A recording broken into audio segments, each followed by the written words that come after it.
can't go that way.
Carnby, are you okay? Don't leave me alone. What the hell have you been doing? What's going on here? Look at this mess! I'm sorry, Mrs. Thompson. Don't make me kick you out of this house! Now get out!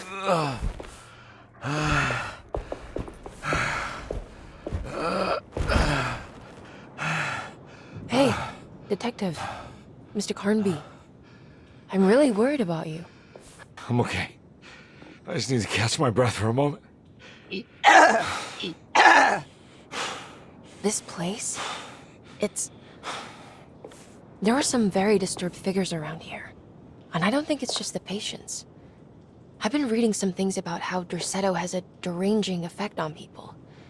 I think it might explain things. What? Just take it easy, okay? I'm gonna go find a way into Dr. Gray's apartment. I want to know what he's hiding. Emily, don't worry. I think I'm close. I'm gonna set everything right. Just be careful.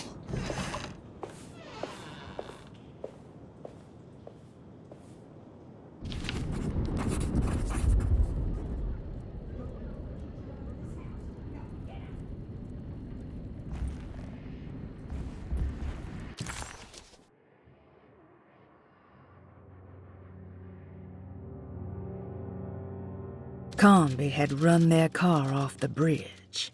He pulled Grace out of the sinking car, but left her father to drown.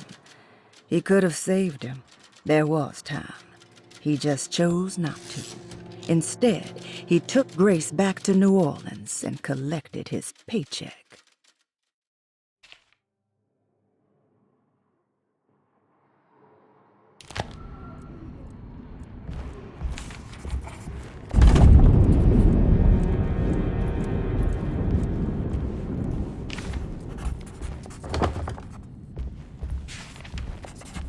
I'm not going in there. She's clearly had enough of me.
Detective, am I glad to see you. Lock the door, will you? I don't think Dr. Gray would appreciate us snooping around.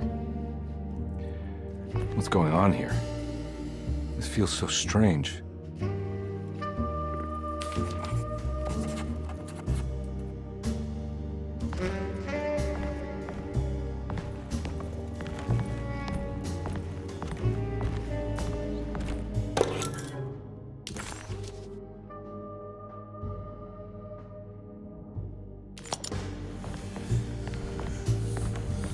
There's a book missing. What did you do? I was just rearranging the books. Well, come on, let's check it out.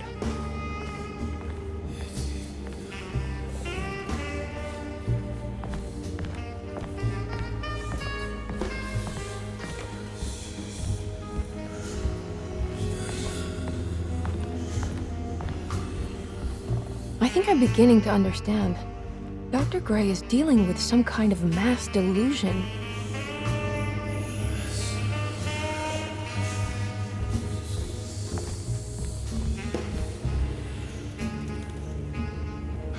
What were you saying about mass delusion? Derceto seems to have a deranging effect on people living close by. It has a history of creating cults devoted to some nature goddess. Even the name Derceto refers to the cult existing here before the Civil War. Derceto was the name of an ancient fertility goddess worshipped in Syria. Dr. Gray and his friends, however, seem to prefer the black goat of the woods with 1,000 young, or Shub-Nigroth. And that name can only have come from my uncle's twisted mind.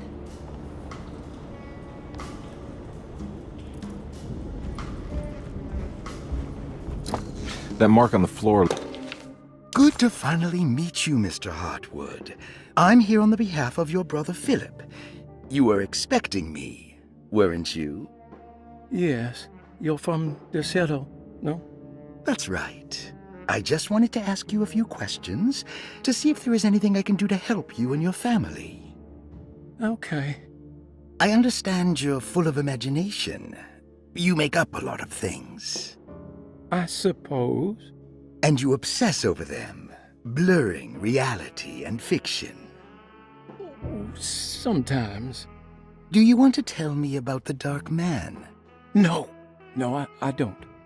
That's all right. Perhaps there is something else you can tell me. Something you know to be made up, but you hold dear. Juan? John? Who's John? No, Juan Luis Jorge. Oh, wait there a moment. Here, take a look. Is he... Oh, he is the author.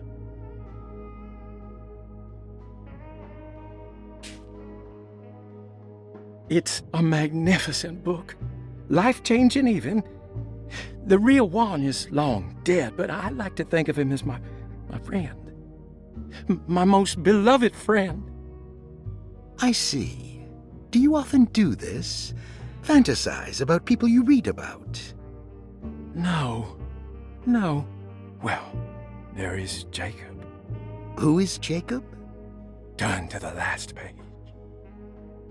Oh, it's a newspaper article.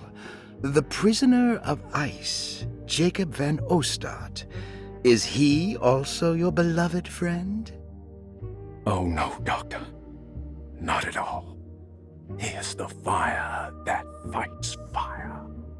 Yes, I think it's clear your overstimulated imagination, this mania, needs to be tempered for you to live a normal life. I know your family calls it the Heartwood curse, but I want you to know that there is nothing supernatural about your condition. It's all inside your head. And with that, I'm very qualified to deal with. In time, you will be cured. In time. Yes, in time we will exorcise all your demons, all the dark men. Yeah! Please, Mr. Heartwood, calm yourself. What happened? Oh, don't you worry your little head about it, Miss Heartwood. Your uncle and I just had our first breakthrough.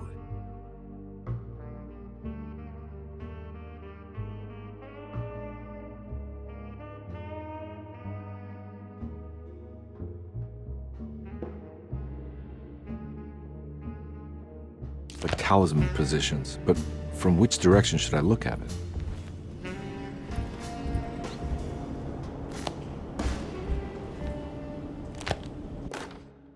The Snake Dagger, a monograph by Yael Klein. In Ludwig Prin's book on pagan rituals called The Mystery of the Grave, as translated by Nicholas Vachy, there are several references to a sacrificial dagger called the Snake Dagger. It has long been thought of as a poor translation of the original text, that it would be more appropriate with worm dagger from the Latin vermis cultrum. This seems natural following the recent consensus that the original title of Prin's book, De Vermis Mysteris, should literally translate to the mystery of the worm. However, this would take away from Vachy's great effort at translating the underlying meaning of the words and revealing several cultural beliefs. While Prin certainly was using the term worm as a symbol or synecdoche for death and the dead, which is made clear by the contents of the book, in the case of the dagger, we shouldn't be too hasty to dismiss his translation. Reading through Vachy's correspondence with his patron, it appears that he had more than just the Latin text at his disposal. Vachy had dug up Prin's living relatives and uncovered several cross-referenced historical texts and an actual snake dagger. The dagger was dated to the early Middle Kingdom of Egypt and had such a clear shape of a wave that Vachy considered calling it the sinusoidal blade. Knowing the full story, it seems prudent that he chose to translate it as snake and not worm. There are several reasons why this choice of word helps us understand the pagans that Prin's book attempts to describe.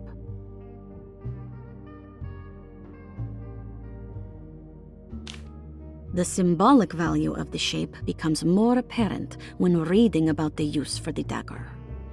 In the passage of possession and exorcism, we find the snake dagger poisons the poisoner within the victim and is therefore pacified. Where the literal text would tell us that the worm dagger trumps the demon possessing the victim, it tells us nothing of their reasoning, only that somehow this dagger wins against the demon, like it had the better hand in poker. Vahi's translation allows us to follow the underlying logic to the ritual magic that is being performed. Poison the poisoner sounds like fighting fire with fire. That to hurt the demon possessing its victim, the priests would have to fight back with a power that is known to the evil they are fighting. The snake dagger is therefore not only a good way to describe its form, but it also helps us understand how it could be thought of as a useful tool for exorcism. Finally, it also helps us understand their relationship to lunacy, that it was thought of as something poisoning the mind rather than controlling it. What is also interesting to note is that the possessed are always considered poisoned in their head and not their heart. The snake dagger always went to the eye of the possessed, leaving them partially blind, if they had the good luck to survive.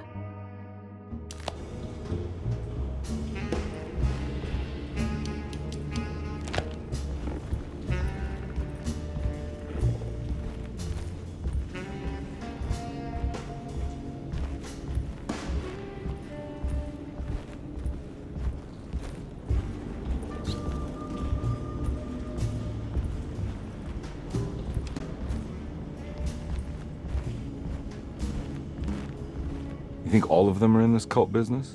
Even Jeremy? I'm not sure any of them have a choice at this point. We just need to find a way to stop all of this.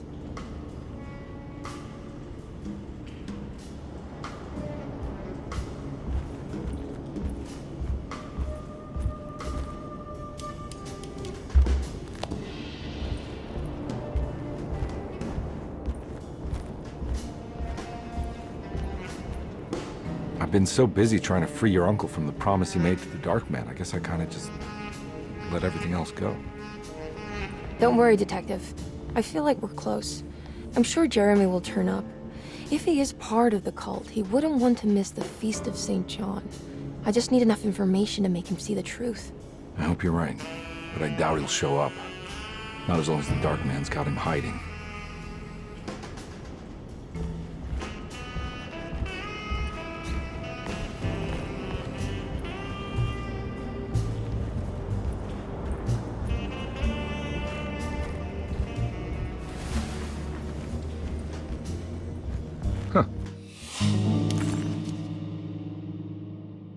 Has that been there this whole time?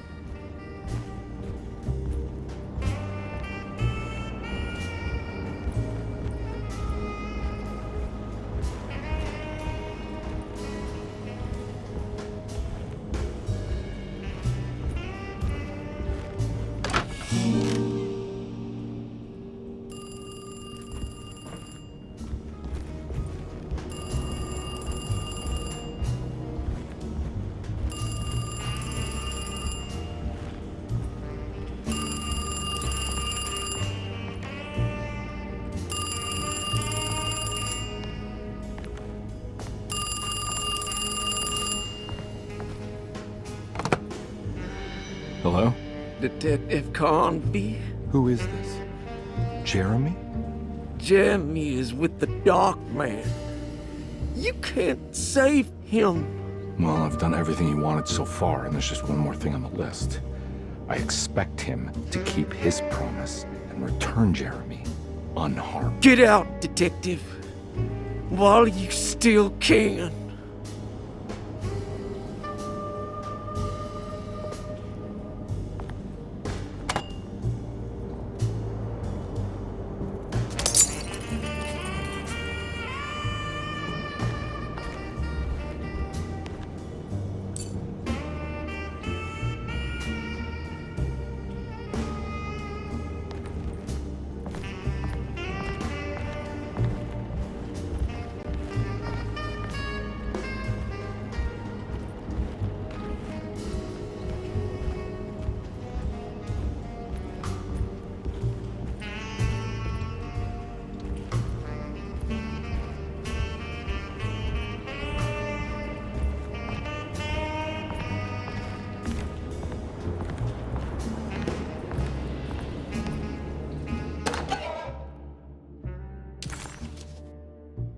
Hey.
You okay? You look a little frazzled. Just stupid telephone. I know. I tried calling the police earlier. The telephone is completely dead. It's not... Yeah, no, the telephone isn't working.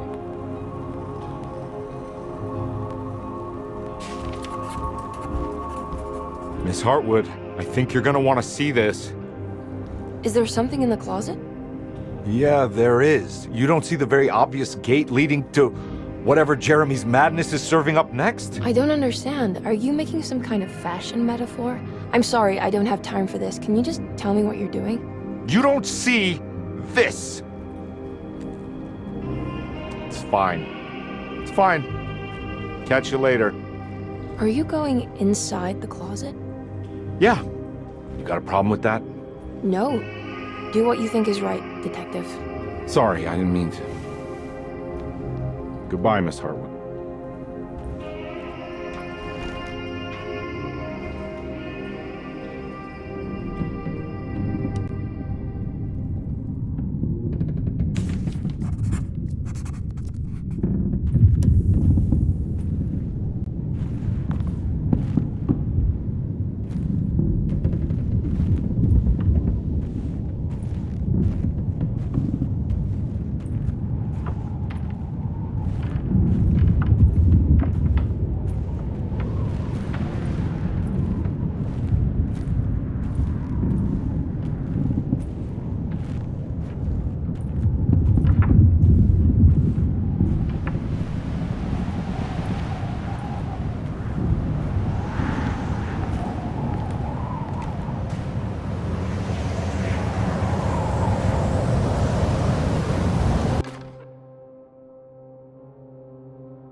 Found the ancient Stellarium perched on a cliff facing the Arctic Ocean after a day of sailing due north of the Eskimo encampment. Jacob van Oostad was our most keen member of the expedition. He had been chasing down the source of a peculiar type of crystallized metal present in several sacred items among the natives on the northeast coast of Greenland. The site was a remarkable find for any explorer, and we were all enraptured in our search for enlightenment and meaning. The surviving architecture seemed almost unearthly in origin and astonishingly sophisticated. The metal Jacob was searching for was abundant, almost ubiquitous. We were so taken by our find that we were surprised by the sun falling below the horizon. As we quickly picked up our gear, ready to head back to our camp, Jacob van Oostad declared that he wanted to stay. He was adamant. We begged him to reconsider. The night would be getting colder by the hour, and we feared for all our safety. Jacob refused, threatening us with violence if we wouldn't leave him alone. As the snowfall turned heavier, we left him there on his own.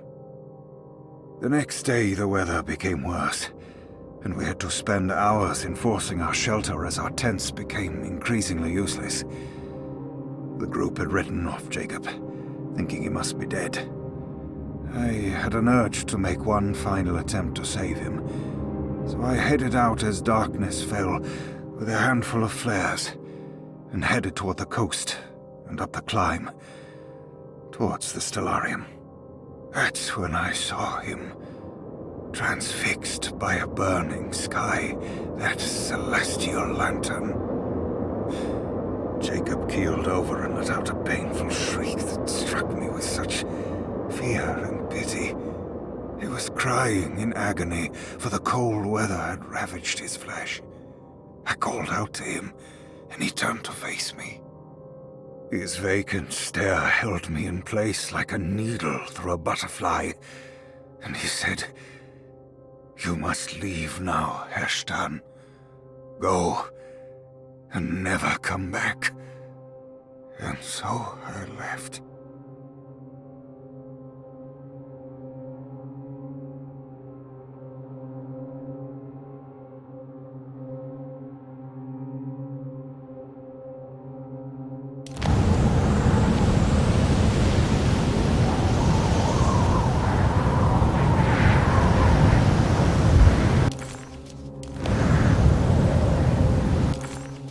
Disheartened by his failure to make Emily understand what he was doing, Detective Conby actually felt better seeing the frozen hell before him. There was a finality to it. Its clear symbolic opposite to the dark man's desert made him realize this was the end. Soon it would all be over.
Hey, you! What are you doing here? What is this place? Turn back, detective. You're not wanted here. Whoa, take it easy. I'm not your enemy. Oh, you're wrong, detective. You're wrong.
Of course, the Taurus. I figured you wouldn't want your stars aligned, Jeremy, or maybe that is what you need to temper that mania of yours.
God's sake, stay dead, will you?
I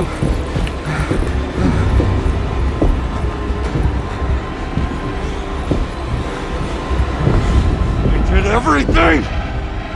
Aren't you happy? Stupid charlatan! What more do you want from me? You want me to lose my mind?